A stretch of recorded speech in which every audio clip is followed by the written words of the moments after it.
मैं शासन में बैठा हूं, मुझे मालूम है इस प्रकार से रुपया इतनी तेजी से गिर नहीं सकता।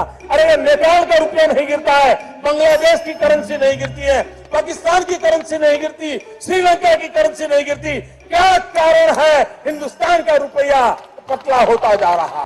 साल 2013 देश की हालत गिरती जा रही थी, महंगाई बढ़ती जा रही थी, बेरोजगारी चरम पे थी और देश का रुपया पाताल में पहुंच चुका था। और इसी हालत को देखते हुए देश के बनने वाले प्रधानमंत्री बोलते हैं, यानी मोदी जी, कि जैसे जैसे देश का करेंसी गिरता है वैसे वैसे ही देश के प्रधानमंत्री की साख गिरती रहती है। कट टू टुडे रुपया इतना गिर चुका है कि अगर रुपये को दूरबीन से भी देखा जाए तब भी दिखता ही नहीं है। आज रुपये की हालत ये हो चुकी है कि 93 रुपये बराबर $1 हो चुका है। और मोदी जी ने स्टेटमेंट तब दिया था जब $1 60 रुपये के बराबर होता था, यानी खाया पिया कुछ नहीं, गिलास तोड़ा 16 आना। रुपये की कीमत जिस तेजी से गिर रही है, और कभी कभी तो लगता है कि दिल्ली सरकार और रुपये के बीच में कंपटीशन चल रहा है, किसकी आबरू तेजी से गिरती चली जा रही है, कौन आगे जाएगा। कितना गिरा हुआ है। अरे मैं रुपए के बारे में बात कर रहा हूँ, एडिटर जेल में जलवाएगा क्या? बाय द वे, अगर आप सोच रहे हैं कि देश में सिर्फ रुपया गिरता जा रहा है तो देश से कुछ बढ़ भी रहा है, क्या पता है? देश में महंगाई बढ़ रही है, बेरोजगारी बढ़ रही है, लोगों के हालात खराब होते जा रहे हैं। और इस देश में ऐसा लग रहा है कि अब छप्पनेश्वर का कोई ज़्यादा सिलसिला बचा नहीं है। ऐसा लग रहा है कि जितने भी जुमले दिए गए 2014 के पहले, वो सब जुमले ही साबित हो रहे हैं, क्योंकि वायदा तो कुछ पूरा होते हुए दिख नहीं रहा है। लेकिन अगर आप फिर भी आपको डाउट है, तब चलिए आज नंबर में बात कर ही लेते हैं कि कितना काम हुआ है, कितना काम बाकी है। हमने रोड बनाने में स्पेस टेक्नोलॉजी का उपयोग किया है। वैसे दिखाने के लिए कुछ बचा तो नहीं है, इसलिए हम बात करेंगे टॉप 5 चीजें जिनके वादे तो किए गए थे, पर वो वादे ऐसे लग रहे हैं जैसे गर्लफ्रेंड का प्रॉमिस किया तो गया था, कहीं पूरा नहीं हुआ। नंबर 1, रुपया। अगर हम इंडियन रुपए की बात करें तो एक जमाना हुआ करता था जब इंडियन रुपए पे पॉलिटिक्स की जाती थी कि किस तरीके से इंडियन रुपया गिरता जा रहा है और भारत के रुपए की हालत दिन पर दिन खस्ता होती जा रही है। पर आज की बात करो तो कोई न्यूज़ चैनल की हिम्मत है कि इंडियन रुपए पे कुछ बोल दे कि इंडियन रुपए की हालत किस तरीके से बेकार होती जा रही है। पर अगर हम सच में इंडियन रुपए के नंबर से बात करें तो इंडियन रुपया करीब 93 रुपीज़ पर $1 पे आ चुका है। अगर आप इस गलत फहमी में फंसे हुए हैं कि कमज़ोर रुपया होना हमारे लिए फ़ायदेमंद है, क्योंकि इंडियन रुपया जितना कमज़ोर होगा उतना ज़्यादा डॉलर्स हमें भारत में मिलेगा विदेशों से सामान बेचने के ऊपर।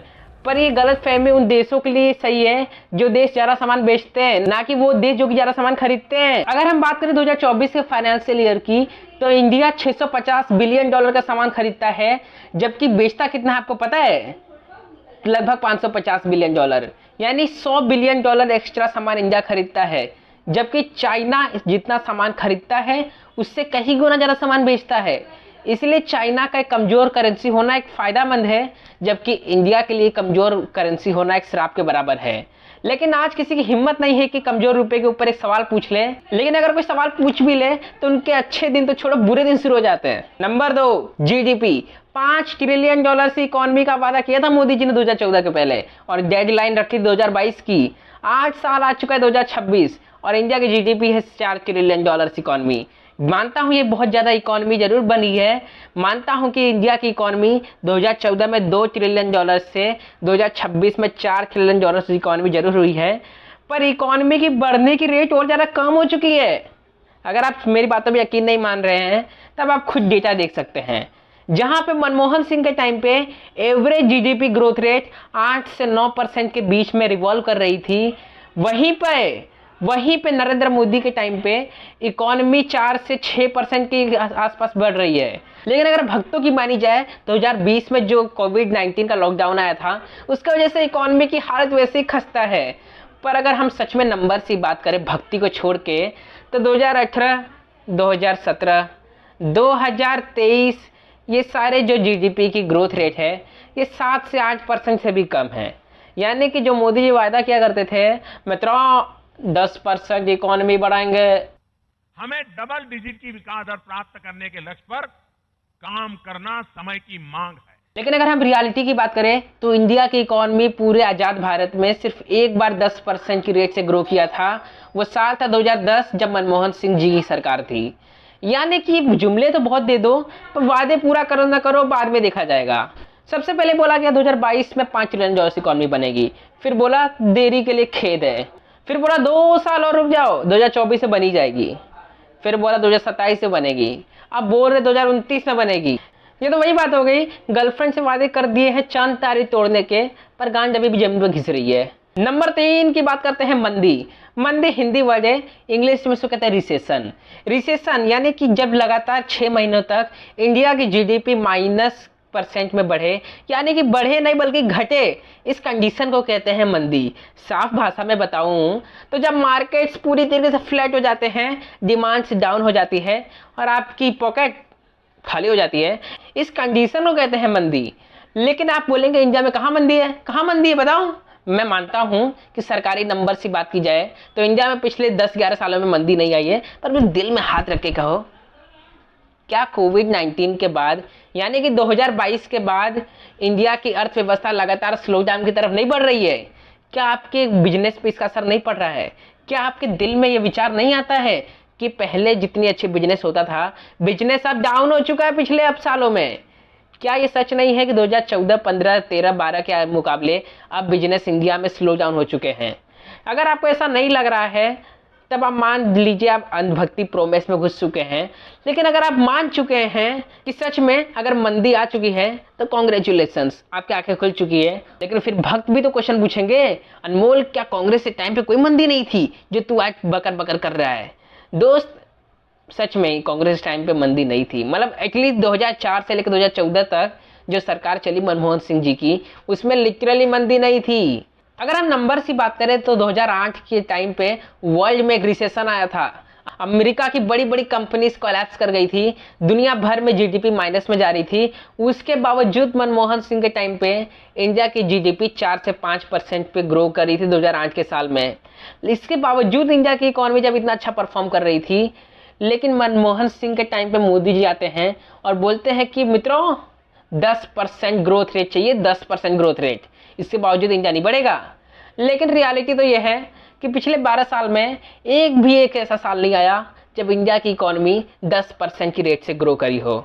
नंबर 4, भ्रष्टाचार। आप बोलेंगे कि भले से मोदी सरकार ने 100 गलतियां की हो, पर करप्शन तो नहीं किया ना इस कांग्रेस की तरह। तो मैं बोलूँगा थोड़ा भक्ति का चश्मा तो उतारो यारो, आपको भ्रष्टाचार दिखेगा। अगर आप इंडिया में कोई भी इंफ्रास्ट्रक्चर देखिए, रोड देखिए, पुल देखिए, और अगर इनॉग्रेशन के बाद यानी कि फीता काटने के बाद वो 1 साल के अंदर खच्चर हालत में ना आ जाए तो नाम बदल दीजिएगा।